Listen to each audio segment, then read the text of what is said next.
मरतबा सलामियां लिए भेज रहा हूं कि हमारे बाबा जी का रास्ता चले हुए बरकत है। आज तो मेरे चलने की हालत कर दी है। सुभान अल्लाह। वो जो कहते हैं कि जी इनको क्या पता हो कि मुल्क कैसे चल रहा है। हमने उन्हें आज से छोटा सा पैगाम देने के लिए आपको बुलाया है कि कौम तहरीक लब्बैक पाकिस्तान पर खुद सत्ता का इस्तेमाल करती है कि तहरीक लब्बैक पाकिस्तान जिस मौजूद पर मर्जी जिस मर्जी कौम को बुलाए कौम लब्बैक कहती है।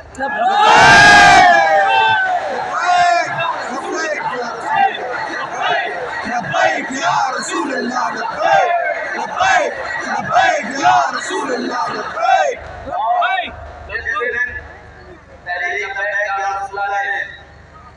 महंगाई बात रहा है। ये दिन कोई काम नहीं है। ये दिन 23 मार्च का दिन है जिस दिन हमारे बड़ों ने करारदाद पाकिस्तान मंजूर की थी कि हम वो वतन बनाएंगे जिसके रहने वाले खुशहाल होंगे, जिसके रहने वाले गैरतमंद होंगे, जिसके रहने वाले दीन इस्लाम पर कटने वाले होंगे, जिसके रहने वाले कानून और अदब के निजाम में रहेंगे कि उनको किसी किस्म की परेशानी नहीं होगी। लेकिन 75 साल से हम पर वो दिल, वो बेशरम और वो बलैली लीडर हम पर तसल्लुत कर दिए गए जिन्होंने इस कौम को बजाय कि ये दिन इस तरह मनाने के आज दिन है रियासत की बुनियाद रखी गई, लेकिन आज वो महंगाई का रोना रो रहे हैं। इसकी कसूरवार तकरीबन हम खुद भी हैं और हमारे वो लोग जिन्होंने हमेशा छोटी और बड़ी बुराई की तकसीम की कि ये छोटी बुराई है, ये बड़ी बुराई है। आपको अब तो 75 साल गुजरने के बाद ये एहसास हो जाना चाहिए कि बुराई बुराई होती है अगर कि उसके ऊपर जो मर्जी कवर प्लेटेड दे दिया जाए, उसको पीपल्स पार्टी का नाम दे दिया जाए, उसको MQM का नाम दे दिया जाए,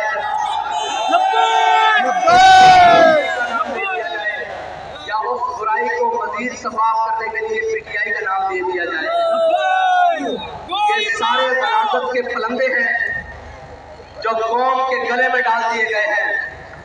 लेकिन अफसोस के वक्त और कुदरत ने बड़े मौके दिए इन सबको कि शायद ये सुधर जाएं।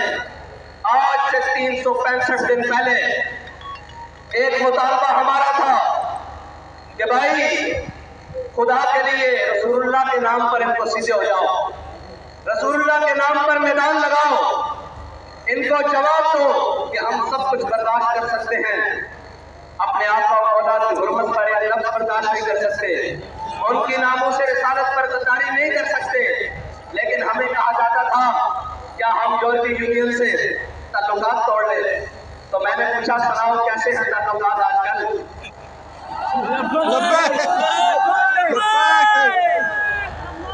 बेशर्मो जो थूक के जो काटना था तो कम अज कम रसूलुल्लाह के नाम पर आगे कदम बढ़ा देते। सिर्फ पाकिस्तान में नहीं पूरी दुनिया में तुम्हें इज्जत मिल जाती। लेकिन बाबा जी फरमाते थे फिर के गली गली तबाह अब जाओ ब्रिटेन की ठोकरें खाओ, अब जाओ अमेरिका की ठोकरें खाओ और अब जाओ यूरोपीय यूनियन के आगे हाथ जोड़ो कि हम मस्कीन हैं, गरीब हैं, हमारी जुबान फिसल गई, हमसे ज़बानी लफ्ज़ हो गई। ये ज़बानी नहीं हुई, ये मेरे मालिक ने तुमसे करवाया है।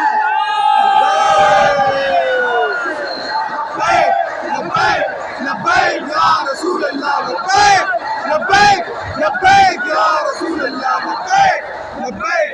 तुम बात करते हो, किस मुंह से बात करते हो कि मैंने इस्लामी फोबिया के लिए, इस्लामोफोबिया के लिए पूरी दुनिया में आवाज उठाई? और मुनाफिक आज़म, मुनाफिक दलील आज़म, मुनाफिक आज़म, सुन तो सही ये बात। तुझे गैरत नहीं आती ये बात करते हुए? इतना बेशर्म इंसान है तू। जिस असेंबली में अक्सरियत रखता था अब नहीं है, अक्सरियत रखता था उस असेंबली में एक नामों से रिसालत के लिए करारदाद तो पास नहीं करवा सका। तो तू बनता है लीडर के मैंने इस्लामोफोबिया पे बात की है। बेशरम, तूने आफिया सिद्दीकी के लिए भी बात की थी। तूने जनाब मुल्क के अंदर 1 करोड़ नौकरियां देने की भी बात की थी। तूने उन चोरों लुटेरों के एहतसाब की भी बात की थी। तूने वो जनाब पंजाब के डाकुओं की भी बात की थी। लेकिन खुदा नजल को मंजूर ये है कि जिसको कौम आखिरी उम्मीद समझती है, अल्लाह उसको गलियों में ढूंढवा रहा है।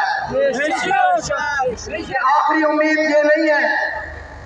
पाकिस्तान की कौम और पाकिस्तान की पहली और आखिरी बात सिर्फ हुजूर सैयद आलम सल्लल्लाहु अलैहि वसल्लम का दीन है, और वो निजाम है जो निजाम मेरे आका मौला सल्लल्लाहु अलैहि वसल्लम ने अपनी उम्मत को दिया है। जिसको समझते थे कि ये तब्दीली लाएगा, वो क्या तब्दीली लाएगा जिसके अपने घर वाले मशकूक हैं। कभी उनको कहता है पिट गए हो, और हमारे यहाँ ये लफ्ज निकल जाए ना कि इसने कोई हल्की बात की है, हम कहते हैं इसको पीछे कर दो, दिलेर बंदा आगे ले आओ। तुम कहते हो पहले 25 करोड़ लेके फिर गए हैं, फिर कहते हो वापस आ जाओ, कुछ नहीं कहूंगा। मैंने कहा ना ये वापस आएंगे, ना वो 25 करोड़ वापस करेंगे, ना ये तुम्हारे साथ चलेंगे। अब तुम्हें जाना होगा इंशाअल्लाह, इंशाअल्लाह, और इंशाअल्लाह तुम जाओगे। लेकिन एक बात है कि मैदान तुम जाओगे जरूर, लेकिन मैदान उन चोरों के लिए खाली नहीं होगा जिन्होंने फ्रेंडली अपोजिशन की, नामूस रिसालत के मसले पर कौम का खून, आशिकाने रसूल का खून, गुलामाने मुस्तफा का खून सड़कों पर बहता रहा, और वो बेशर्म और बेगैरत बनकर असेंबलियों में जाकर एक आवाज न उठा सके। अगर वो बेशर्म बना हुआ था तो तुम्हारी जबानें चलती थी, तुम किराताब ले आते। वो मजहबी लीडर, वो सियासी पंडित जिन्हें आज याद आ रहा है कि कौमी हुकूमत बनाओ, मैंने कहा तुम्हें कौमी हुकूमत नहीं, तुम्हें कौमी छितर देंगे इंशाअल्लाह।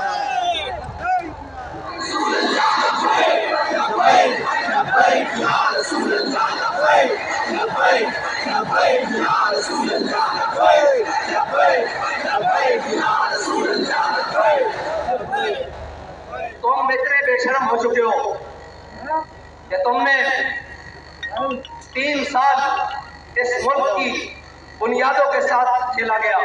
इस मुल्क में FATF जैसे नई कानून कवानीन पास हुए इस असेंबली से, तुम्हारे जबड़े से जबान बाहर ना आई।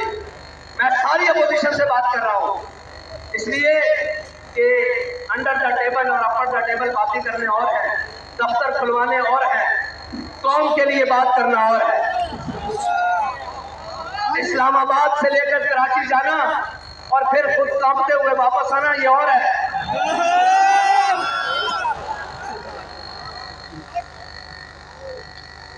और ये कहना कि हमें कुछ हिस्सा मिल जाए और उसके साथ उन लोगों के साथ रास्ते करने जिनके साथ 5 साल उनके खिलाफ बातें करते रहो, और जनाब जब वक्त आए इक़्तिदार लेने की, कहीं से रोशनी नजर आए, रोशनी क्या, जो कौम के भेड़िए हैं उनके लिए तो इक़्तिदार भी अंधेरा है, अंधेरा है इक़्तिदार। उन कौम के भेड़ियों को जरा लो नजर आए, किसी कौम ने तारीख की महंगी तरीन चीनी खरीदी, तुम कोई बात न कर सके। किसी कौम ने अपने सामने FATF के कवानीन पास होते देखे और अपोजिशन खामोश रही, कोई बात नहीं की अपोजिशन ने, फ्रेंडली माहौल रखा। इन्हीं के सामने जनाब पूरी कौम महंगाई की चक्की में पिस कर रह गई, ये अपोजिशन पूरी खामोश रही।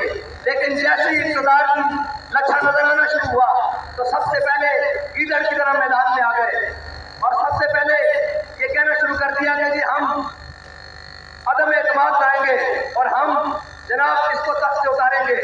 तुम अदम एतमाद लाओ या ना लाओ, मैं तुम्हें बरसरे मिंबर ये खड़ा होकर कह रहा हूँ, पूरी कौम तमाम पार्टी के ऊपर अदम एतमाद कर चुकी है।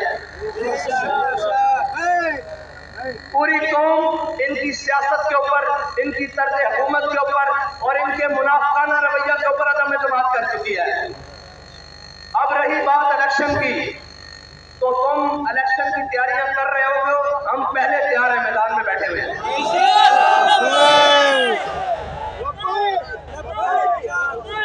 हमारे जवान भी तैयार हैं, बूढ़े भी तैयार हैं, खवातीन भी तैयार हैं, बच्चे भी तैयार हैं।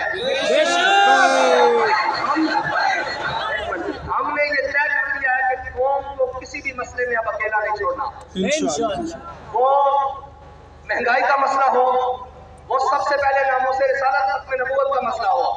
जाने देंगे, देनी पड़ी, खून देंगे, देना पड़ा खून देंगे, जनाब माल देना पड़ा देंगे, लेकिन कौम को अब इन बोसीदा नारों के सुपुर्द नहीं कर देंगे। ये आते हैं, नारे लगाते हैं, आजकल उनको भी बड़ा जनाब मस्ती फैक्टर याद आया हुआ है, दीनी बातें याद आई हुई हैं, आज के रसूल बड़ा हुआ है। मैंने कहा तू भी मुंह दिखाने के काबिल है कि तू हुजूर से, हमारे बाबा जी बता गए हैं इस बारगाह में 2 नंबरी नहीं चलती। अभी 12 अप्रैल नहीं आया, अभी पहला रोजा नहीं आया, तेरी टांगे आसमान की तरफ है।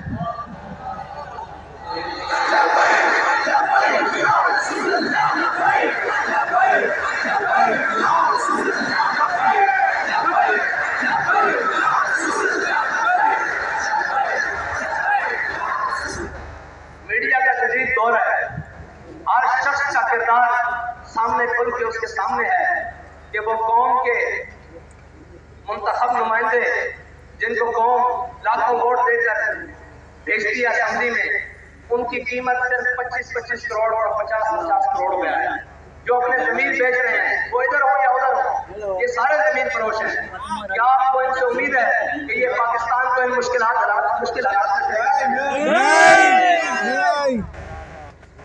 और जमीर फरोश भी हैं, कश्मीर फरोश भी हैं और हमशीर फरोश भी हैं। इनसे बड़ा तारीख में बाबा जी फरमाते थे ये मिट्टी कीमती है बादशाहों के खजीनों से, अभी तक इस्लाम मालदार है ऐसे सफीनों से, अभी तक सदा रही है तुर्बत के सीने से, अगर जिल्लत का जीना हो तो मौत अच्छी है जीने से। याद रखना, कौमों के उरूज ज़वाल का म्यार हमेशा कौमों का किरदार और कौम के रहनुमाओं का किरदार होता है। जो झूठ के सबसे बड़े, अगर पूरी दुनिया में मुकाबला कराया जाए तो पाकिस्तानी सियासतदान जो मौजूदा एक दूसरे के कपड़े उतार रहे हैं, अगर झूठ का मुकाबला कराया जाए तो ये सारे अव्वल नंबर पे आए, कोई भी एक पीछे ना हो। अगर करप्शन का मुकाबला कराया जाए तो ये सारे एक दूसरे के पीछे आए, अगर यू टर्न का मुकाबला कराया जाए तो सारे एक दूसरे के पीछे आए। और वो जो कहते थे कल तक के मियाँ सांप, आज मियाँ साहब के जवाई बने हुए।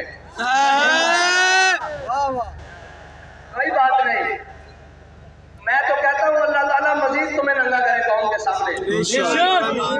आते वक्त सारे इकट्ठे हो और दिखाने के दांत और है तुम्हारे, झूठ बोलते हो कि तुम्हें कौम का दर्द है। मरसू मरसू सिंध ना डेसू, मैं कहा ना ना ना ना, मरसू मरसू सिंध को कुछ ना डेसू।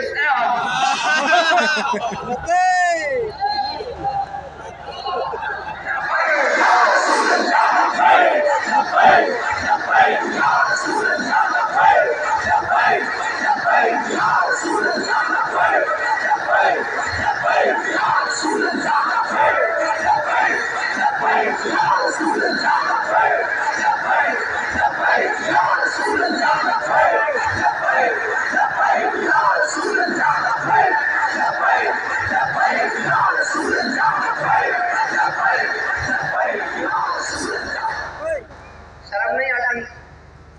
कुछ गैरत नाम की चीज है। यहाँ से मार्च लेकर वहां जाते हो, 4 मरतबा सूबाई हुकूमत तो तुम्हारे पास है सिंध की। क्या किया तुमने? तुम तो कराची की पाइपलाइनों में सिर्फ साफ पानी नहीं दे सके, जो कोई इतनी बड़ी साइंस नहीं है, वो अलग बात है।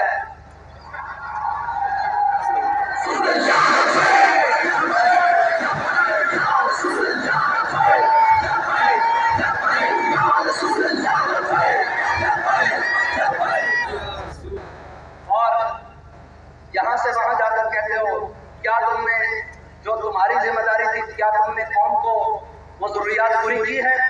बारिश आ जाए तो कराची जैसे शहर जिसकी आबादी करीबन 3 करोड़ के लगभग है, जिसकी आज तक तुम बेईमानों ने मर्दमशुमारी सही नहीं होने दी, और सिंध, अंदरूने सिंध जहां साफ पानी पीने के लिए मुयस्सर नहीं, वो पाकिस्तान जिसमें तकरीबन 10 के करीब छोटे बड़े दरिया बहते हैं, और एक सूबा जिसके अंदर 5 दरिया बहते हैं,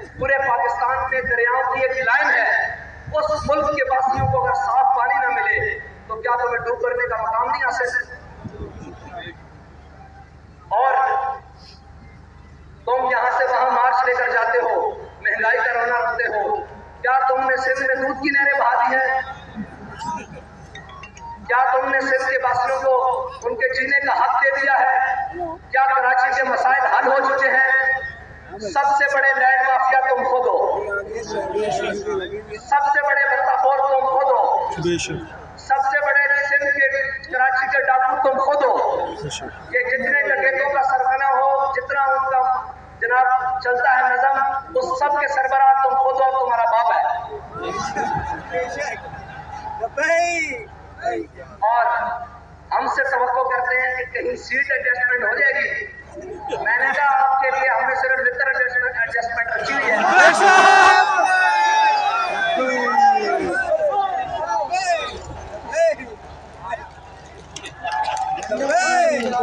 भाई इसलिए मेरी बात ताली नहीं मारनी, वो हमने नारा लगाना है जिससे इनके जिगर पिघलते हैं।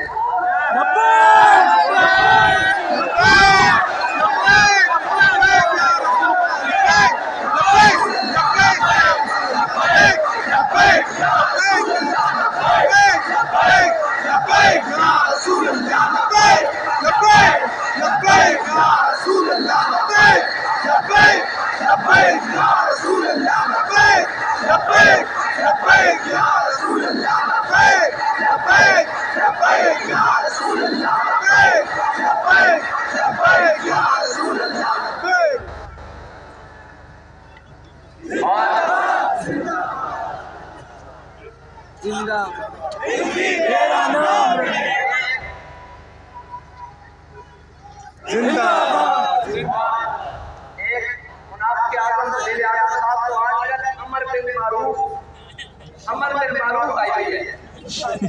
अब मैंने कहा भाई अमर बिन मारूफ जिनके नामे नामी से नेकी बनी है ना, पहले उनकी इज्जत की तो बात करो। अमर बिन मारूफ तो बाद में है, पहले जिसकी वजह से हमें दीन मिला है, नेकी मिली है, राय हिदायत मिली है, पहले उनके नाम की तो बात करो। ये दो नंबरियां नहीं चल सकती। और काश कि वो वक्त तुमने ना खोया होता। तुम्हें आना तो मैदान में पड़ा है ना। हम तुम्हें कहते थे ये कुर्सी 4 दिन की है, आना तुमने कौम में ही है और तुम्हें लगाना मैदान ही पड़ेगा। काश के ये मैदान तुमने हुजूर की नामूस के लिए लगाया होता। काश के ये बयान तुमने हुजूर सैयद आलम सल्लल्लाहु अलैहि वसल्लम की नामूस रिसालत के लिए किया होता। आज तो रो रहे हो कि न्यूट्रल जानवर होते हैं। मैंने कहा जितनी देर तुम न्यूट्रल रहे हो उतनी देर तो जानवर बनो। खान साहब 8 महीने तक काट के आओ ना अंदर, बाकी साहब बात तो करेंगे।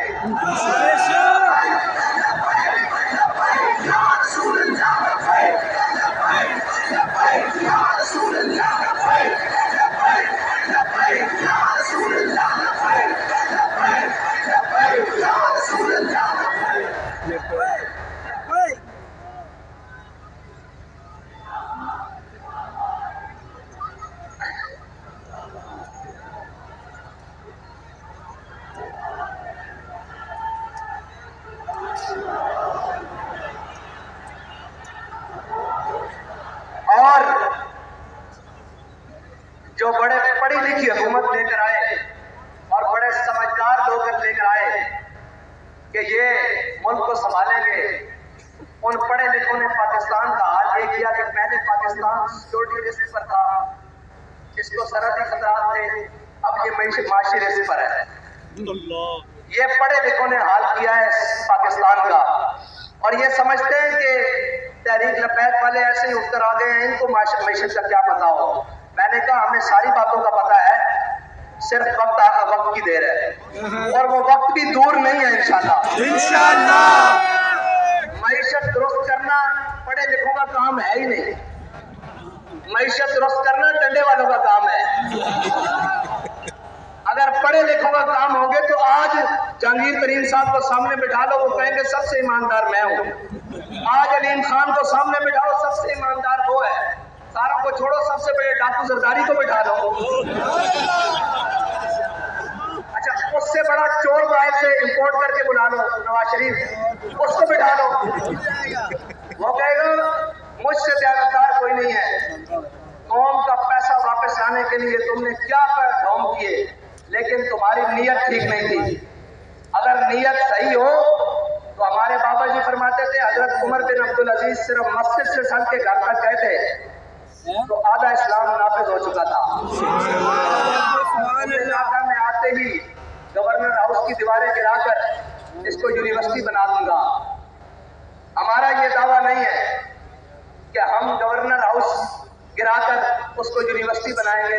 हमारा दावा ये है कि हमारा गवर्नर हाउस में नहीं रहेगा। उसकी इमारत को जहां भी सरकारी इस्तेमाल की जरूरत पड़ी हम उसको करेंगे। हम बात वो करेंगे जिस पर अमल करके दिखाएं। हम कौम को वो सबक नहीं दिखाएंगे जो दिखाकर हमें यू टर्न लेने पड़े और चले वासी से हथकड़ियां पा के फांसी वाली चक्की जाके यू टर्न नहीं लिया। सुभान अल्लाह। साढ़े बाबा जी ने सानू यू टर्न सिखाया ही नहीं। हमारे बाबा जी ने हमें एक ही बात सिखाई है, कोई यार की गल सुना मुल्ला ना लंबे पहले ये जो जमा तफरीक की सियासत, ये जो मईशत का अदम इत्तेकाद है, ये सारी चीजें अगर कोई खतरा खत्म कर सकता है तो वो तहरीक लब्बैक या रसूलुल्लाह कर सकती है इंशाअल्लाह। क्योंकि ना हमारे किचन किसी ब्लैक लिस्ट और ब्लैकिए के पैसों से चलते हैं, ना हमारी गाड़ियों में पेट्रोल किसी 2 नंबर चीनी बेचने वाले के पैसों से आता है, ना हम इस मुल्क को खाने वालों के हेलीकॉप्टरों में सैर करते हैं। हमें जहाँ जरूरत पड़ी हम पैदल चल पड़ते हैं, जहाँ जरूरत पड़े साइकिल पे बैठ जाते हैं, जहाँ जरूरत हो गाड़ियों में बैठ जाते हैं, जहाँ जरूरत हुई जहाज पे भी बैठ जाएंगे, लेकिन कौम के लूटे हुए माल से नहीं इंशाअल्लाह। क्योंकि तुम इसलिए कुछ नहीं कर सकते इन चोरों के बारे में, इन महंगाई बढ़ाने वालों के बारे में, इनके बारे इसलिए कुछ नहीं कर सकते क्योंकि तुम्हारे किचन इनके पैसों से चलते हैं, तुम्हारी अयाशियां इनके पैसों पर मुनहसर है और तुम्हारी सारी चीजें इनके जनाब एटीएम कार्ड पर है। हमारा एटीएम एक ही है कि उन्हें जाना, उन्हें माना, उन्हें जाना, उन्हें माना, उन्हें जाना, उन्हें माना।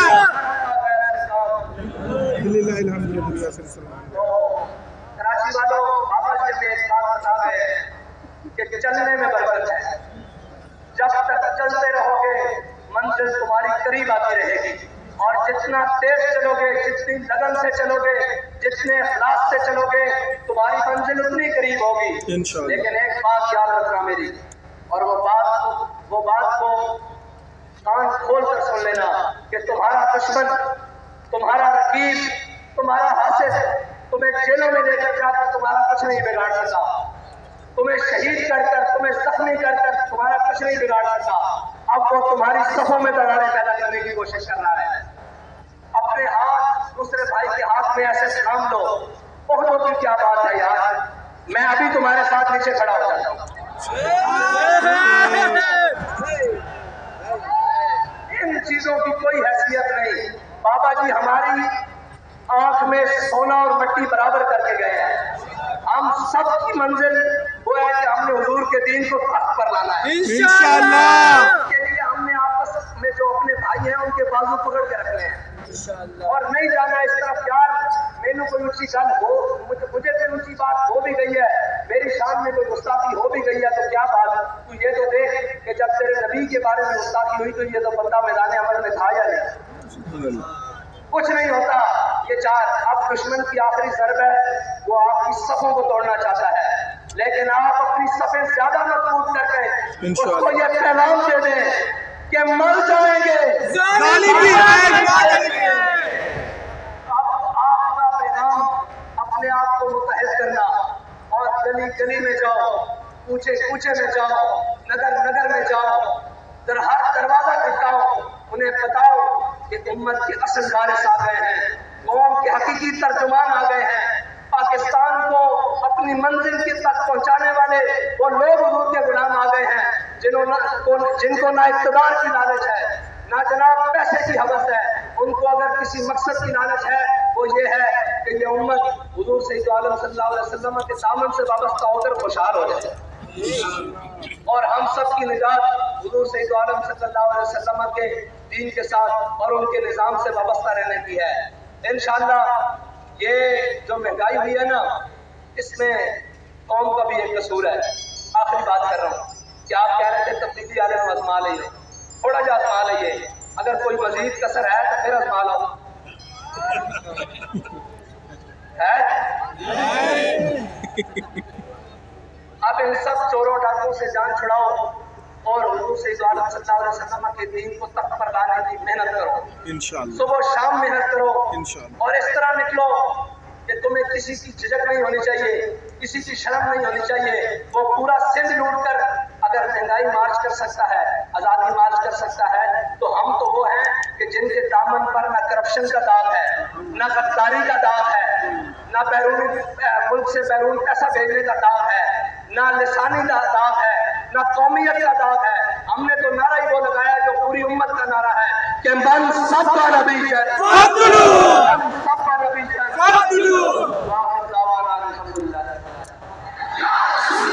दिल की गहराइयों से दुआ फरमाए सैयदुल शुहदा हज़रत हमजा हुजूर गौसे पाक के सदक़े रब्बुल आलमीन हमें हमेशा हमारे अमीर मोहतरम को खुदा का दर्जा अता फरमाए। 8 बजे तक नमाज का टाइम है, मगरिब की नमाज पढ़ लें। ख़वातीन के लिए